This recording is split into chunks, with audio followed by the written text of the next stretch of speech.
Hello friends, मैं अमन आप सभी का स्वागत करता हूं अपने YouTube channel all in one classes 4G में। तो चलिए आज हम बात करेंगे आज हम इस वीडियो में जो सीखेंगे वो हम सीखने जा रहे हैं दिस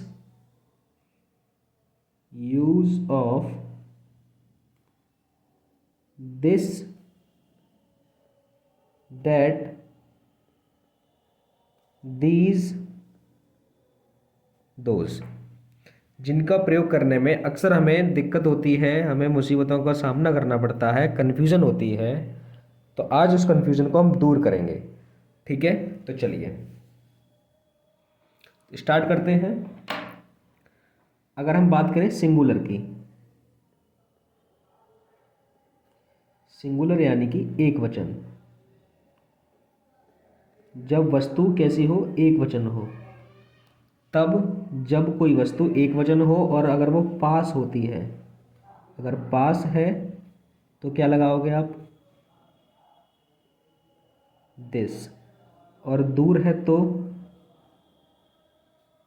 अगर एक वचन वाली वस्तु आपसे दूर होती है तो आप किसका यूज़ करेंगे, दैट का। लेकिन कब, जब वो वस्तु एक वचन होगी तब। इसी तरीके से अगर वस्तु बहुवचन होती है, किस तरीके से होती है, बहुवचन। बहुवचन का मतलब होता है प्लूरल, यानी कि एक से अधिक। कैसी, एक से अधिक। तब अगर वस्तु आपके पास है तो आप क्या लगाएंगे, अगर तब आपके पास वस्तु है तो वहाँ लगाएंगे दीज। क्या लगाएंगे, दीज। और दूर है तो, और अगर दूर होती है तो हम लगाते हैं दोज। ठीक है, मैं जो बताना चाह रहा हूँ वो आप समझ गए होंगे, है ना। अगर हमारी वस्तु एक होती है यानी कि सिंगल होती है, एक होती है, सिंगुलर वे में होती है, तो हम पास के लिए लगाते हैं दिस और दूर के लिए लगाते हैं दैट। और जब वही वस्तु एक से ज़्यादा होती हैं तब हम पास के लिए लगाते हैं दीज और दूर के लिए लगाते हैं दोज। ठीक है, याद रहेगा आपको। मैं आशा करता हूँ कि आपको इतनी चीज़ समझ में आ चुकी होगी। आगे बढ़ते हैं हम नेक्स्ट पे। तो नेक्स्ट जो चीज़ है वो ये है कि जैसे ये लिखा हुआ है, ये है किताब। तो ऐसा पढ़ के आपको क्या महसूस हो रहा है, यह है किताब। यह किताब कहाँ रखी होगी, यह किताब आपसे नज़दीक रखी होगी, आपके पास रखी होगी, तभी आप उसको इशारा करके बता सकते हैं कि यह किताब, यहाँ रखी हुई किताब, यह है किताब। तो इसकी इंग्लिश हो जाएगी दिस बुक।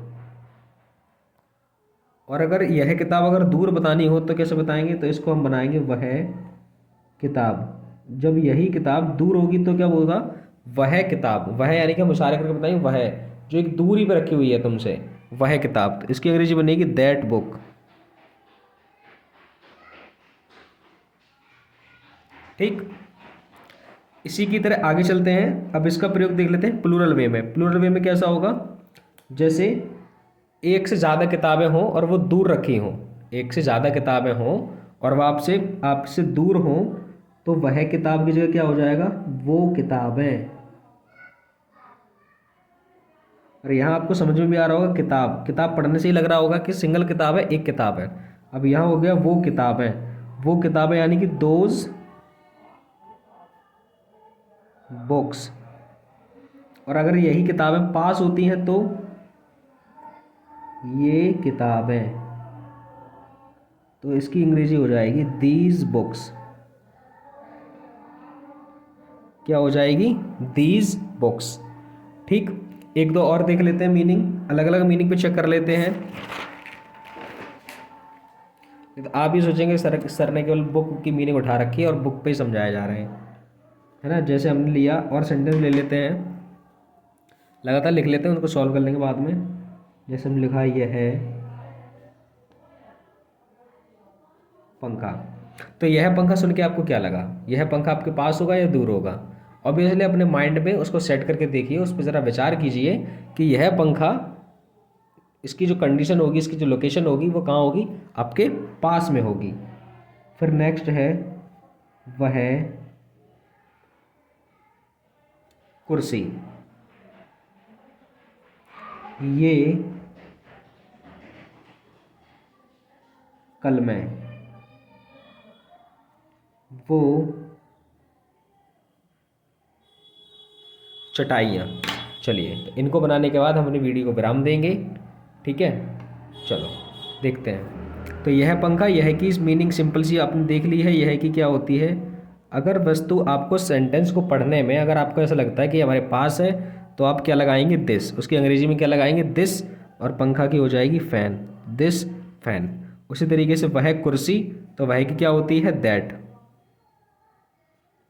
और वह अगर आप बोल रहे हैं तो इसका मतलब है कि जाहिर सी बात है वो वस्तु कहाँ होगी, आपसे दूर होगी, तो वह चेयर। ठीक। अब इसी में ये चीज़ें होती हैं, जैसे पास के लिए प्लूरल में, पास के लिए प्लूरल में क्या यूज़ करते हैं, ये। तो ये कलमें, ये कलमें एक से ज़्यादा हैं, बहुत सारी हैं, है ना। प्लूरल है, बहुवचन है, एक से अधिक हैं। अब जो मर्जी आए, जिस मर्जी, जो मर्जी आप कह सकते हैं, जिससे आपको समझ में आए। एक से ज़्यादा से समझ में आता है, प्लूरल से समझ में आता है, बहुवचन से समझ में आता है, उस हिसाब से। तो ये कलमें यानी कि दीज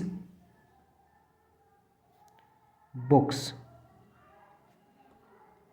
उसके बाद वो चटाइयाँ, और जब दूर होती है प्लूरल वाली वस्तु, तो उसको किससे इंडिकेट करते हैं, किससे दिखाते हैं, वो से। और इंग्लिश में दोज, दोज मैट्स, वो चटाइयाँ। ठीक। तो आज की वीडियो में बस इतना ही। आशा करते हैं आपको ये वीडियो पसंद आई होगी। चलिए मिलते हैं नेक्स्ट वीडियो में, तब तक के लिए बने रहिए मेरे साथ। Thanks for watching. जय हिंद, जय भारत।